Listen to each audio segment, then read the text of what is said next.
സുഹൃത്തുക്കളെ, സഹോദരങ്ങളെ, ക്രിസ്ത്യാനികൾ വിശ്വസിക്കുന്നെന്ന് പറയുന്നത് മുസ്ലിങ്ങൾ വിശ്വസിക്കുന്നതും സ്വർഗവും നരകവും ഉണ്ട്. ദൈവത്തിനെ അനുസരിക്കാത്തവൻ ഈ നാട്ടിൽ കൊള്ളയും കൊളിവയ്പും ആളുകളെ ഏതൊക്കെ തരത്തിൽ തെറ്റുകളും കുറ്റങ്ങളും ചെയ്തിട്ടുണ്ടോ അത് ഒരു ദിവസം വിചാരണ ചെയ്യപ്പെടും. മരിച്ച് ലോകാവസാനത്തിന് ശേഷം വിചാരണ ചെയ്യപ്പെടും. നല്ല മനുഷ്യർ, ദൈവത്തിനനുസരിച്ച് ജീവിച്ചവർ, പ്രവാചകന്മാരനുസരിച്ച് ജീവിച്ചവർ, അവർ സ്വർഗത്ത് പോവും.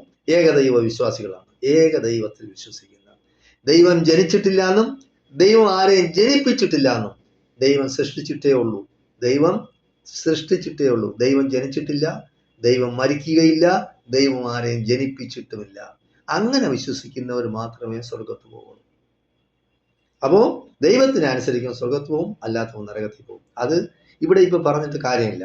അത് അങ്ങനെ വിശ്വസിക്കുന്നവർ വിശ്വസിക്കാം, വിശ്വസിക്കാത്തവർക്ക് വിശ്വസിക്കാം. പിന്നെ അവർ പറയുന്നത് 24% ആൾക്കാർ, ലോക ജനസംഖ്യയുടെ 24% ആൾക്കാർ ഒരു മതവും ഇല്ലാതെ നിരീശ്വരത്വം പോലും. അത് കൂടുതലും ക്രിസ്ത്യാനികളും ഹിന്ദുക്കളുമാണ് നിരീശ്വരവാദികളാണ്. ഒന്നാമത്തെ കാര്യം എന്ന് പറയുന്നത് നമ്മൾ മനസ്സിലാക്കണം, യേശുക്രിസ്തുവിന് മുമ്പാണ് മോസസ്, അതായത് മൂസ ഉണ്ടായിരുന്നത്. അപ്പൊ മൂസായിക്ക് ശേഷമാണ് യഹൂദ മതം ഉണ്ടാകുന്നത്. അപ്പോൾ ആദ്യത്തെ മനുഷ്യൻ എന്ന് പറയുന്നത്, ആദ്യത്തെ സ്ത്രീ എന്ന് പറയുന്നതും ആദവും ഹവ്വയും. അതിൽ യഹൂദന്മാർക്കോ ക്രിസ്ത്യാനികൾക്കോ മുസ്ലിങ്ങൾക്കോ തർക്കമില്ല. അപ്പൊ തർക്കം പിന്നെ ഉണ്ടായ മതങ്ങൾക്കില്ല ഇടയിലാണ്. അപ്പോൾ ആദം മുസ്ലിമായിരുന്നു. കാരണം ദൈവത്തെ അനുസരിച്ച് ജീവിച്ച ആളാണ് ആദം, ഹവ്വയും. അപ്പൊ ദൈവത്തിനെ ധിക്കരിച്ചു ഒരു പ്രവൃത്തി അവർ ചെയ്തത് കൊണ്ടാണ് അവർ ഭൂമിയിലേക്ക് അയക്കപ്പെട്ടത്. അത് ദൈവത്തിൻ്റെയൊക്കെ ഒരു നേരത്തെ ഉള്ള മുൻകൂട്ടിയുള്ള പ്ലാനാണ്. അതിനനുസരിച്ച് അവരെ ഭൂമിയിലേക്ക് അയച്ചു. അങ്ങനെ ഭൂമിയിൽ ജനങ്ങൾ ആവശ്യം പോലെ ഉണ്ടായി. ആ ജനസംഖ്യയുടെ, അതായത് നമ്മുടെ മുൻ തലമുറയും പിൻതലമുറയും ഒക്കെ ഉണ്ടായി. അത്ര ഇത്രയും കോടി ജനങ്ങൾ സൃഷ്ടിക്കപ്പെട്ടു. അപ്പൊ ആദത്തിന്റെയും ഹവ്വയുടെയും സന്തതികളാണെന്ന് വിശ്വസിക്കുന്നവരാണ് ഈ കാണുന്ന സമൂഹം, ഈ കാണുന്ന ജനങ്ങൾ മൊത്തം അങ്ങനെ സൃഷ്ടിക്കപ്പെട്ടവരാണെന്നാണ് മുസ്ലിങ്ങളും ഈ യഹൂദന്മാരും ക്രിസ്ത്യാനികളും വിശ്വസിക്കുന്നത്. അപ്പോൾ ആ വിശ്വാസത്തിൽ യാതൊരു കുഴപ്പമില്ല. അപ്പോൾ പ്രവാചകനായ ജീസസ് വരുന്നത് മോസയ്ക്ക് ശേഷമാണ്. അപ്പോൾ ജീസസിന് മുമ്പാണ് മോസസ് ഉള്ളത്. ഈസായ്ക്ക് ശേഷം, അതായത് ജീസസിന് ശേഷമാണ് മുഹമ്മദ് വരുന്നത്. മുഹമ്മദ് എന്ന് പറയുന്നത് അവസാനത്തെ പ്രവാചകനാണെന്ന് അസന്നിഗ്ധമായിട്ട് വ്യക്തമാക്കിയിട്ടുണ്ട്. അത് ജീസസ് തന്നെ പറഞ്ഞിട്ടുമുണ്ട്. ബൈബിളിൽ അതിനെപ്പറ്റി രേഖയുമുണ്ട്. അതിപ്പോൾ ഒറിജിനൽ ബൈബിൾ ഗ്രന്ഥം എന്ന് പറയുന്നത് എവിടെയും കിട്ടാനില്ല. അതൊക്കെ തിരുത്തലുകൾ ഒരുപാട് വരുത്തിയിട്ടുണ്ട്. അതൊക്കെ ചിലപ്പോൾ വത്തിക്കാനിൽ പോപ്പിന്റെ കയ്യിൽ വല്ലതും ഒറിജിനൽ ബൈബിൾ ഉണ്ടെങ്കിലായി, അല്ലാതെ വേറെ സാധാരണക്കാരുടെ ഒന്നുമില്ല. മത്തായി എഴുതിയ സുവിശേഷം, മറ്റൊരു എഴുതിയ സുവിശേഷം എന്നൊക്കെ പറഞ്ഞേ ഉള്ളൂ. അപ്പോൾ ഈ മത്തായി സുവിശേഷം എന്നൊക്കെ പറയുന്ന ആരും മനുഷ്യൻ എഴുതിയതാണ്. അതേസമയം ഇഞ്ചീൽ എന്ന് പറയുന്ന ഗ്രന്ഥം എന്ന് പറഞ്ഞാൽ മനുഷ്യർ എഴുതിയതല്ല, അത് ദൈവത്തിന്റെ പക്കൽ നിന്നൊന്നാണ്. അതുപോലെ തൗറാത്ത് എന്ന് പറയുന്ന ഗ്രന്ഥവും അങ്ങനെ തന്നെയാണ്. അത് ഈ പ്രവാചകന്മാർക്ക് കിട്ടി, അത് പകർത്തി എഴുതിയതാണ്. അപ്പോൾ ഓരോ ഭാഷയാണ്. തോറ എന്ന് പറയുന്ന ഗ്രന്ഥം ഹീബ്രു ഭാഷയിലാണ്. ഈ ബൈബിൾ എന്ന് പറയുന്നതും ഒറിജിനൽ എന്ന് പറയുന്നത് ഈ ഭാഷയിലാണ്. ഏത് ഭാഷയിൽ? ഹിബ്രുവിലാണ്. ഖുർആൻ എന്ന് പറയുന്ന ഭാഷയിൽ, ഖുർആൻ എന്ന് പറയുന്നത് അവതരിച്ചത് അറബി ഭാഷയിലാണ്. അപ്പോൾ അറബി ഭാഷയിൽ അതിൻ്റെ ആ ഒറിജിനലിൽ തന്നെ ഇപ്പോഴും നിലനിൽക്കുന്നു. പക്ഷേ ലോകത്തിൻ്റെ എല്ലാ ഭാഷകളിലും തർജ്ജമ ചെയ്യപ്പെട്ടിട്ടുണ്ട്. ലോകത്ത് ഏറ്റവും കൂടുതൽ തർജ്ജമപ്പെട്ടിട്ടുള്ള ഗ്രന്ഥം എന്ന് പറയുന്നത് ഖുർആനാണ്. അതിന് കുഴപ്പമൊന്നുമില്ല. കാരണം ഇത് മാനവരാശിക്ക് മൊത്തത്തിലാണ്, മുസ്ലിങ്ങളുടെ മാത്രം ഗ്രന്ഥമല്ല. അതുകൊണ്ടാണ് ഞാൻ പറയുന്നത്, നമ്മൾ ഏതെങ്കിലും ഒരു ദിവസം എപ്പോഴെങ്കിലും സമയം കിട്ടുമ്പോൾ അതിനെപ്പറ്റി ഒന്ന് പഠിച്ചു നോക്കണം. ദൈവം എന്താണ്? ദൈവം എങ്ങനെയാണ്? ഈ ലോകം സൃഷ്ടിക്കപ്പെട്ടത് എങ്ങനെയാണ്? മനുഷ്യജീവൻ ഉണ്ടായത് എങ്ങനെയാണ്? മനുഷ്യജീവിതം എങ്ങനെയാണ് അവസാനിക്കുന്നത്? ഈ ലോകത്തിനെ എങ്ങനെ, ആകാശങ്ങളെയും ഭൂമിയെയൊക്കെ എങ്ങനെയാണ് നിലനിർത്തിയിരിക്കുന്നത്? നമ്മൾ മനസ്സിലാക്കണ്ടേ. മനുഷ്യർക്ക് കയ്യും കാലും കാതും ചെവിയും മൂക്കും കണ്ണും പല്ലും വിരലുകള് 5 വീതം കൈകളിൽ, കാലുകളിൽ 5 വീതം വിരലുകളിൽ, കിഡ്നി, ലിവർ, ഹൃദയം, മനസ്സ് വേറെ, അങ്ങനെ ഒരുപാട് കാര്യങ്ങൾ ദൈവം തമ്പുരാൻ നമുക്ക് ചെയ്തു തന്നിട്ടുണ്ട്. എല്ലാത്തിനും സ്പെയർ ഉണ്ട്. സ്പെയർ ഇല്ലാത്ത സാധനം ഏതാണ്? എല്ലാത്തിനും സ്പെയർ ഉണ്ട്. അപ്പൊ ഇങ്ങനെ ഓരോ ഗുണങ്ങൾ മനുഷ്യന് ചെയ്തു കൊടുത്ത് സൃഷ്ടിക്കപ്പെട്ട് ഇവിടെ ഭൂമിയിൽ നിങ്ങൾ അനുസരിച്ച് ജീവിക്കണമെന്ന് പറഞ്ഞ് നിങ്ങൾക്ക് അറിഞ്ഞുകൂടാതെ അന്ധകാരത്തിൽ അല്ല ജീവിച്ച മനുഷ്യരെ, സംസ്കാരമില്ലാത്ത മനുഷ്യരെ പ്രവാചകന്മാർക്ക് വെളിച്ചം കൊടുത്ത് അവർക്ക് മാലാഖ എന്നാണ് ക്രിസ്ത്യാനികൾ പറയുന്നത്, മലക്ക് എന്നാണ് ഞങ്ങൾ മുസ്ലിങ്ങൾ പറയുന്നത്. അപ്പോൾ മലക്കിന് അടുത്തുള്ള സന്ദേശം കിട്ടി. പിന്നെ ഓരോ പ്രവാചകന്മാർ ജനങ്ങളെ പറഞ്ഞ് മനസ്സിലാക്കുകയാണ്. തെറ്റുകളും കുറ്റങ്ങളിൽ നിന്നും അകന്നു നിൽക്കണമെന്നും നാട്ടിൽ സമാധാനമായിരുന്നാലും ജനങ്ങളുടെ തമ്മിൽ സഹകരിച്ച് പിന്നെ വിപ്ലവവും അക്രമവും കൂട്ടക്കുരുതിയും നടത്താതെ ജീവിക്കണമെന്നും സത്യവും ധർമ്മവും നീതിയും നിലനിൽക്കണമെന്നും ദൈവത്തെ അനുസരിച്ച് ജീവിച്ച് ദൈവത്തിന് പിന്നെ താണ് വണങ്ങണം, ദൈവത്തിനെ പുകഴ്ത്തി ദൈവത്തിനെ നമ്മൾ ആരാധിക്കണമെന്നും വേറെ ഒന്നിനെ ആരാധിക്കാൻ പാടില്ല. അതാണ് ദൈവത്തിനെ മാത്രമേ ആരാധിക്കാവൂ, മറ്റൊന്നിനെ ആരാധിക്കാൻ പാടില്ല. നമ്മൾ ആരാധന ദൈവത്തിന് മാത്രമാകും. ഇതാണ് ഇസ്ലാമിൻ്റെ കാഴ്ചപ്പാട്. അതേസമയം ക്രിസ്ത്യാനികളെ സംബന്ധിച്ചിടത്തോളം ക്രിസ്ത്യാനികൾ പറയുന്നതെന്ന് പറഞ്ഞാൽ ജീസസ് എന്ന് പറയുന്നത് ഒരു സമയത്ത് ചിലർ പറയുന്നത് ദൈവമാണെന്നാണ്. ദൈവം മനുഷ്യനായിട്ട് ജനിച്ചു. വേറെന്ന് പറയുന്നത് ജീസസ് ദൈവത്തിൻ്റെ പുത്രനാണ്. നോക്കണം, ദൈവം ജനിച്ചു, ദൈവമായിട്ട് ജനിച്ചു, ദൈവത്തിൻ്റെ പുത്രൻ. അപ്പോൾ ദൈവത്തിൻ്റെ പുത്രനാകുമ്പോൾ ദൈവത്തിന് ഭാര്യയുണ്ട്. ദൈവത്തിന് ഭാര്യ ഉണ്ടാകുമ്പോഴത്തേക്ക് ദൈവത്തിന് അമ്മാവനുണ്ട്. ദൈവത്തിന് അമ്മാവൻ ഉണ്ടാകുമ്പോഴത്തേക്ക് ദൈവത്തിന് അളിയനുണ്ട്. പിന്നെ ദൈവത്തിന് കൊച്ചാപ്പ, ദൈവത്തിന് വലിയാപ്പ ഉണ്ട്, വലിയച്ഛൻ, ഇളയച്ഛൻ, ഇളയമ്മ, മറ്റത് ഇങ്ങനെ. അപ്പോൾ അത് ദൈവമാണ്. മനുഷ്യൻ ചിന്തിക്കണം. അതുകൊണ്ടാണ് പലരും ഈ സമുദായം വിട്ടുപോകുന്നത്. അതാണ് മനുഷ്യന്റെ ബുദ്ധിക്ക് നിലക്കുന്ന പിന്നെ മത ചിന്തകളല്ലേ വരാവൂ, അല്ലാതെ വരാൻ പാടില്ലല്ലോ. ഇപ്പോൾ ഞാനിത് പറയാൻ കാരണമെന്ന് പറഞ്ഞാൽ ആക്ഷേപിക്കുകയല്ല. ഇത് അവർ ഈ ചാനലിൽ പൊതു ചർച്ച വയ്ക്കുമ്പോൾ അവർ മാത്രം ഇരുന്ന് പറയുമ്പോൾ മറുപടി പറയാൻ നമുക്കും അവകാശമുണ്ടല്ലോ. അവരുടെ നിലപാട് അവർ വ്യക്തമാക്കുമ്പോൾ എൻ്റെ നിലപാട് എനിക്ക് വ്യക്തമാക്കാം. അതുകൊണ്ട് വർഗീയത പറയുകയല്ല, വേറൊരു മതത്തിനെ എഴുതി കെട്ടുന്നതുമല്ല, വേറൊരു മതത്തിനെ പൊക്കി പറയുന്നതുമല്ല. അതായത് ദൈവം എന്ന് പറയുന്നത് എല്ലാത്തിനും അതീതനാണ്. അതാണ് ദൈവം. ദൈവം ജനിക്കില്ല, ദൈവം മരിക്കില്ല. ദൈവം പിന്നെ സൃഷ്ടിക്കും, അല്ലാതെ ജനിപ്പിക്കില്ല. കല്യാണം കഴിച്ച് കുട്ടിയെ ഉണ്ടാക്കില്ല. അത് ദൈവമല്ല. അങ്ങനെ ഉള്ളതൊന്നും ദൈവങ്ങളല്ല. പണ്ട് കാലത്ത് വിശ്വസിച്ചിരുന്നു. ഹിന്ദു പുരാണങ്ങളിലൊക്കെ പറയും, സൂര്യഭഗവാൻ ഭൂമി ദേവിയുമായിട്ട് ശാരീരിക ബന്ധത്തിൽ ഏർപ്പെട്ടുണ്ടായ മക്കള്. അത് അങ്ങനെ ഒരു കാലഘട്ടം ഉണ്ടായിരുന്നു. മനുഷ്യർക്ക് അധമചിന്തകളും കാര്യങ്ങളൊന്നും അറിഞ്ഞുകൂടാ, ഒന്നും മനസ്സിലാക്കാത്ത ബുദ്ധിയില്ലാത്ത മനുഷ്യരായിരുന്ന കാലത്ത്. ശരിയാണ്, സൂര്യഭഗവാൻ ഇറങ്ങി ഭൂമി ദേവിയ പിന്നെ ആയിട്ട് ശാരീരിക ബന്ധത്തിൽ ഏർപ്പെട്ട് കുട്ടിയുണ്ടായി. വിശ്വസിക്കുമോ ആരെങ്കിലും? ഇപ്പോഴും ഈ കാലത്ത് ആരെങ്കിലും പറഞ്ഞാൽ വിശ്വസിക്കുമോ? അപ്പോൾ അവർ നിരീശ്വരവാദിയായി പോകും. അതാണ് പ്രശ്നമെന്ന് പറയുന്നത്. അതാണ്, വേറൊന്നുമല്ല.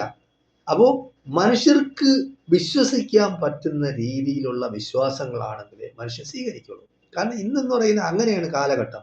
മനുഷ്യന് ചിന്തിക്കാനുള്ള കഴിവുണ്ട്, ബുദ്ധിയുണ്ട്. ഈ ശാസ്ത്രം എന്തുമാത്രം പുരോഗമിച്ചു. ഇപ്പോൾ ഇന്ത്യയിലെ സംബന്ധിച്ചിടത്തോളം തന്നെ ഇപ്പം മോഡി പറയും, ആയിരക്കണക്കിന് വർഷങ്ങൾക്ക് മുമ്പേ പിന്നെ രാവണൻ പ്ലെയിനിൽ വന്ന്, പുഷ്പവിമാനത്തിൽ വന്ന് സീതയെ അടിച്ചുകൊണ്ട് പോയി. എങ്ങനെയുണ്ട്? വിശ്വസിക്കുമോ?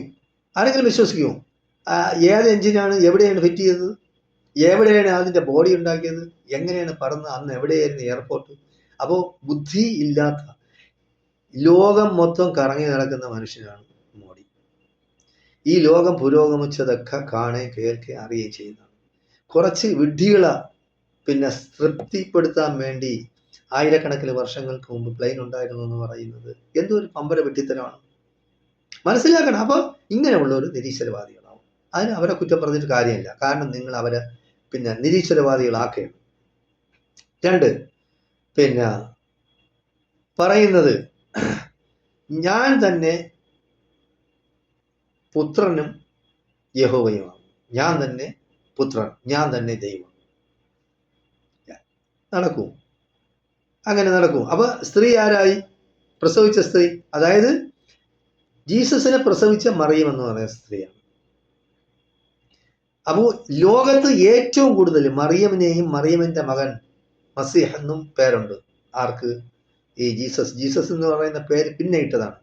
അദ്ദേഹത്തിന്റെ പേര് ഈസ എന്നാണ്. ഈസ എന്നും മസീഹ് എന്നും 2 പേര് അദ്ദേഹത്തിനുണ്ട്. അപ്പൊ ഈ പേരെന്ന് പറയുന്നത്, ഈ പേര് പിന്നെ ഈസായുടെ അമ്മ അല്ലെങ്കിൽ ഉമ്മ മറിയമിനെയും ഏറ്റവും കൂടുതൽ ലോകത്ത് ബഹുമാനിക്കുന്നത് മുസ്ലിങ്ങളാണ്. അതുപോലെ മോസസിനെ ലോകത്ത് ഏറ്റവും കൂടുതൽ ബഹുമാനിക്കുന്നത് മുസ്ലിങ്ങളാണ്. അതാണ് ക്രിസ്ത്യാനികളും യഹൂദന്മാരും മുസ്ലിങ്ങളും തമ്മിലുള്ള വ്യത്യാസം. അതാണ് ലോകത്ത് ഏറ്റവും കൂടുതൽ ആളുകൾ ബഹുമാനിക്കുന്നത് മുസ്ലിങ്ങൾ മാത്രമല്ല, ബാക്കിയുള്ള ആളുകൾ. മഹാത്മാഗാന്ധി പോലും പണ്ട് പറഞ്ഞിട്ടുണ്ട്, ഖലീഫ ഉമറിന്റെ ഭരണമാണ് ഇന്ത്യയിൽ വരേണ്ടത് എന്ന് പറഞ്ഞാൽ ഖലീഫ ഉമർ ഒന്ന് ഭരിക്കണമെന്നല്ല, ഇവിടെ ജിഹാദി ആക്കി ഇസ്ലാമിക ഭരണം ഉണ്ടാക്കി നടത്തണമെന്നുള്ളതല്ല അതിന്റെ അർത്ഥം. മനുഷ്യന് ബുദ്ധി ഉണ്ടെങ്കിൽ മനസ്സിലാവും. അതായത് ഖലീഫ ഉമർ നല്ല ഭരണാധികാരിയായിരുന്നു. ജനങ്ങളുടെ ഇടയിൽ ഇറങ്ങിച്ചെന്ന് അവരുടെ ആവശ്യങ്ങൾ മനസ്സിലാക്കി സമത്വസുന്ദരമായ ഒരു രാജ്യമാണ് വിഭാവനം ചെയ്തത്, ഖലീഫമാർ ചെയ്തത്. അതാണ്. അവർക്ക് സ്വന്തം താല്പര്യങ്ങളില്ല. അവർ ധരിക്കുന്ന വസ്ത്രം തന്നെയാണ് അവിടെയുള്ള പ്രജകൾ, അവിടെയുള്ള ജനങ്ങൾ ധരിച്ചിരുന്നത്. ഇവർക്ക് പ്രത്യേകമായ ഡ്രസ്സുകളൊന്നുമില്ല. അപ്പോൾ അങ്ങനെയാണ് അവർ ആഹാരം കഴിക്കുകയാണെങ്കിൽ ഇവരും ആഹാരം കഴിക്കും, അല്ലെങ്കിൽ കഴിക്കാൻ ഒക്കില്ല. അങ്ങനത്തെ നീതിമാന്മാരായ ഭരണാധികാരികളായതുകൊണ്ടാണ് ആ ഭരണം വരണമെന്ന് പറഞ്ഞത്. അതിന് ഇന്നിപ്പോൾ വേണമെങ്കിൽ പറയും, ജമാഅത്തെ ഇസ്ലാമി അവർ ഇസ്ലാമിക ഭരണം കൊണ്ടുവരും. അതൊക്കെ വെറുതെ മണ്ടത്തരവും വെട്ടിത്തരവും പറഞ്ഞ് ജനങ്ങളെ പൊട്ടന്മാരാക്കരുത്, ജനങ്ങളെ വിഡ്ഢികളാക്കരുത് നിങ്ങൾ. അതായത് അങ്ങനെ ഒരു ഭരണമൊന്നും വരില്ല. അങ്ങനെ മുസ്ലിങ്ങൾ ആഗ്രഹിക്കുന്നേയില്ല. മുസ്ലിങ്ങൾ ഭരിച്ചിരുന്നതല്ലേ 850 വർഷം. എന്ത് ചെയ്തു? ഇന്ത്യയിൽ ഒരു വർഗീയ ലേള ഉണ്ടായിട്ടുണ്ടോ? അതേസമയം ഇംഗ്ലീഷുകാർ വന്ന് 150 വർഷം 160 വർഷം ഭരിച്ചല്ല. എന്തെല്ലാം വർഗീയ ലേള അവിടെ ഉണ്ടാക്കി, കുത്തിത്തിരിപ്പ് ഉണ്ടാക്കി, ജനങ്ങളെ തമ്മിൽ വിഭജിച്ച് എന്തെല്ലാം പ്രശ്നങ്ങൾ ഉണ്ടാക്കി. മുസ്ലിങ്ങൾ അത് ചെയ്തിട്ടുണ്ടോ? ഭരണാധികാരികൾ എവിടെയെങ്കിലും മുസ്ലിം ഭരണാധികാരികളെ ഒറ്റപ്പെടുത്തിട്ടുണ്ട് ഇന്ത്യയിലുള്ള പല ഭരണാധികാരികളും. അപ്പൊ അതൊക്കെ അസൂയമൂത്ത് ചെയ്യുന്നതാണ്. അപ്പോൾ ഇസ്ലാമിക ഭരണം എന്ന് പറയുന്നത് കൊണ്ടുവരെയൊന്നും വേണ്ട. ഇവിടെ മുസ്ലിം രാജ്യങ്ങളും ഇസ്ലാമിക രാജ്യങ്ങളും ലോകത്ത് എത്രയുണ്ട്? 51, 53 രാജ്യങ്ങളുണ്ട്. അറബ് രാജ്യങ്ങളൊന്ന് തന്നെ 22, 23 ഉണ്ട്. അപ്പോൾ അവിടെയൊന്നും ഇസ്ലാമിക ഭരണം ഇല്ല, യഥാർത്ഥ ഇസ്ലാമിക ഭരണം ഇല്ല. പിന്നെയാണ് ഇനി ഇന്ത്യയിൽ ഇസ്ലാമിക ഭരണം കൊണ്ടുവരാൻ പോകുന്നത്. ഇവിടെ ജനങ്ങൾ ഭൂരിപക്ഷവും മുസ്ലിങ്ങളല്ലാത്തവരല്ലേ.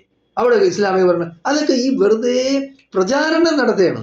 ക്രിസ്ത്യാനികൾ എന്ന് പറഞ്ഞാൽ, ഈ ക്രിസംഖ്യകൾ എന്ന് പറഞ്ഞാൽ ഇത്രയും വൃത്തികെട്ട വർഗീയവാദികൾ ലോകത്തിൽ എവിടെയും ഇല്ല എന്നാണ് എൻ്റെ അഭിപ്രായം. അവർ എന്ത് ചെയ്യും, ഏത് തരത്തിൽ കൂട്ടിക്കൊടുക്കും. അവരുടെ അജണ്ട എന്ന് പറഞ്ഞാൽ ഉള്ളിലൊന്നും പുറത്തു വരുന്നതാണ്. അതേസമയം മുസ്ലിങ്ങളെ സംബന്ധിച്ചിടത്തോളം പറയാനുള്ള നേരെ പറയും, അതിനനുസരിച്ച് പ്രവർത്തിക്കുകയും ചെയ്യും. അവരാരെയും ഭയപ്പെടുന്നവരല്ല. നിങ്ങൾ കണ്ടില്ലേ 78 വർഷമായിട്ട് പലസ്തീൻ നടക്കുന്നത്? എന്തുകൊണ്ട് ലോകത്തുള്ള ആൾക്കാർ, പാശ്ചാത്യരും അമേരിക്കക്കാരും ഒക്കെ ഇസ്ലാം മതം സ്വീകരിക്കുന്നതിന്റെ ഏറ്റവും വലിയ ഉദാഹരണം എന്ന് പറയുന്നത് പലസ്തീനിലെ ജനങ്ങളെ കണ്ടാണ്. അവരെന്തിനു വേണ്ടി ഇങ്ങനെ ചെയ്യുന്നു?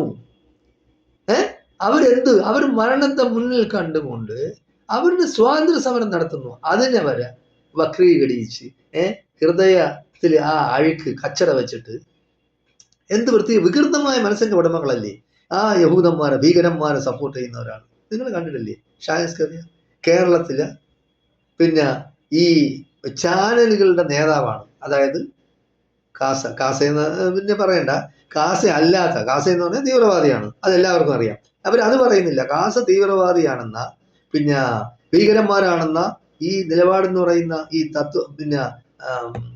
ഷേഖിന ന്യൂസിൽ പറയുന്നില്ല. കാര്യം അത് പറയില്ല, അത് പറയാൻ പാടില്ലല്ലോ. അപ്പോൾ സത്യം പോലെ പറയണം. ചാനൽ തുറന്നിരുന്നാൽ മാത്രം പോരാ, ജനങ്ങൾ സത്യം മനസ്സിലാക്കട്ടെ. നിങ്ങൾ ആരെയാണ് ഭയപ്പെടുന്നത്? എന്തിന് ഭയപ്പെടണം? സത്യം പറയാൻ ഒരുത്തൻ്റെയും ഭയപ്പെടേണ്ട കാര്യമില്ല. അതായത് സത്യത്തിന്റെ മുഖം വികൃതമാണ് എന്നാണ്. ആ സത്യം പറയുമ്പോൾ പലർക്കും അത് ദഹിക്കില്ല. അപ്പൊ സത്യം പറഞ്ഞ് പഠിക്കണം, മക്കളെയും അതുപോലെ പഠിപ്പിക്കണം. നിങ്ങൾ മതപഠനം വീട്ടിൽ നിന്ന് തുടങ്ങി. ഹിന്ദുക്കളാവട്ടെ, ക്രിസ്ത്യാനികളാവട്ടെ, മുസ്ലിങ്ങളാവട്ടെ, ഇതാണല്ല 3 പ്രബല സമുദായങ്ങൾ ഇന്ത്യയിലുള്ളത്. അല്ലെങ്കിൽ ബുദ്ധമതക്കാരൊന്നും ഇവിടെ ഇല്ല, വളരെ അപൂർവമായിട്ടേ ഉള്ളൂ. അപ്പൊ ഈ മതങ്ങളെ നിങ്ങൾ വീട്ടിൽ തള്ളമാരും തന്തമാരും മക്കളെ പഠിപ്പിക്കണം.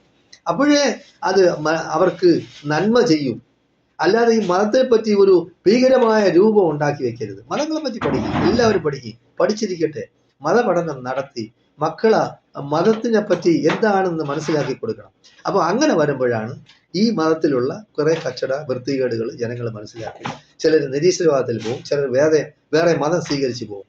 ഇപ്പോഴും ഇങ്ങനെ ഇസ്ലാമിൽ ലോകത്ത് ഏറ്റവും കൂടുതലായിട്ട് വളർച്ച പ്രാപിച്ചുകൊണ്ടിരിക്കുന്ന മതം എന്ന് പറയുന്നത് ഇസ്ലാം മതമാണ്. അതാണ് ഇപ്പൊ ഏറ്റവും കൂടുതൽ അലോസരപ്പെടുത്തുന്ന പ്രശ്നം. അതാണ് ലോകത്ത് എവിടെ എടുത്തു നോക്കിയാലും ശരി, ബുദ്ധിജീവികൾ, നല്ല ശാസ്ത്രജ്ഞന്മാര്, നല്ല ഇന്റലക്ച്വൽസ്, നല്ല വലിയ കാശുകാർ, അവരെയൊന്നും ആരും സ്വാധീനിച്ചെടുത്തില്ല. അവർക്ക് ആരുടെയും സഹായമൊന്നും വേണ്ട.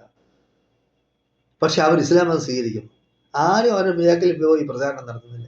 ഈ മോഡി തന്നെ ചിലപ്പോൾ മരിക്കാൻ നേരത്തെ ചിലപ്പോൾ അതിനൊന്നും പോലോ അയാൾ ഇസ്ലാം മതം സ്വീകരിക്കുമെന്ന് ആലോചന പറയാനൊക്കില്ല. മനുഷ്യന്റെ മനസ്സ് ഹൃദയശുദ്ധിയുള്ളവരെ ദൈവം നേർമാർഗത്തിലാക്കുന്നതാണ്. നേർമാർഗത്തിലാക്കും ഹൃദയശുദ്ധിയുള്ളവരെ. അത് ഹൃദയശുദ്ധി ആർക്കുണ്ടോ അവർ നേർമാർഗത്തിൽ. അങ്ങനെ വിശ്വസിക്കണം. അപ്പോൾ അതുകൊണ്ട് ഇവിടെ മുസ്ലിം മതം വളർന്നതുകൊണ്ടോ ക്രിസ്ത്യൻ മതത്തിൽ വളർച്ച കുറഞ്ഞതുകൊണ്ടോ ഹിന്ദു മതത്തിൽ നിന്ന് ആളുകൾ ക്രിസ്ത്യാനിറ്റിയിലോട്ട് പണം വാങ്ങിയോ അല്ലാതെയോ പിന്നെ എന്തെങ്കിലും സ്ഥാനമാനങ്ങളോ അല്ലെങ്കിൽ എന്തെങ്കിലും പിന്നെ ആനുകൂല്യങ്ങളൊക്കെയോ വേണ്ടി പോയെന്ന് വിചാരിച്ച് ആർക്കും ഇവിടെ ഒരു സംഭവമൊന്നും ഉണ്ടാവില്ല. മതങ്ങൾ അതുപോലെ നിലനിൽക്കും. മതം നിലനില്ല എന്ന് വിചാരിച്ചും ആർക്കും ഒരു നഷ്ടമില്ല. ഉള്ള മതം നിലനിൽക്കട്ടെ. നിങ്ങൾ ആരുടെയെങ്കിലും പിന്നെ ഇതെടുത്തിട്ടുണ്ടോ, കോൺട്രാക്ട് എടുത്തിട്ടുണ്ടോ ഈ മതം നിലനിർത്താൻ? നിങ്ങൾ എത്ര നാൾ ജീവിക്കും? അത് കഴിയുമ്പോൾ മരിക്കില്ലേ? മതം നിലനിർത്താൻ നിങ്ങൾക്ക് എന്ത് കിട്ടും? ഒന്നുമില്ല. മതം നിലനിൽക്കുന്നെങ്കിൽ നിലനിൽക്കട്ടെ, നിലനിൽക്കാതെ പോകുന്നെങ്കിൽ അങ്ങനെ പോട്ടെ. മതമനുസരിച്ച് ജീവിക്കുന്നവർ അങ്ങനെ ജീവിക്കട്ടെ, നിരീശ്വരവാദിയായിട്ട് ജീവിക്കുന്നവർ അങ്ങനെ ജീവിക്കട്ടെ.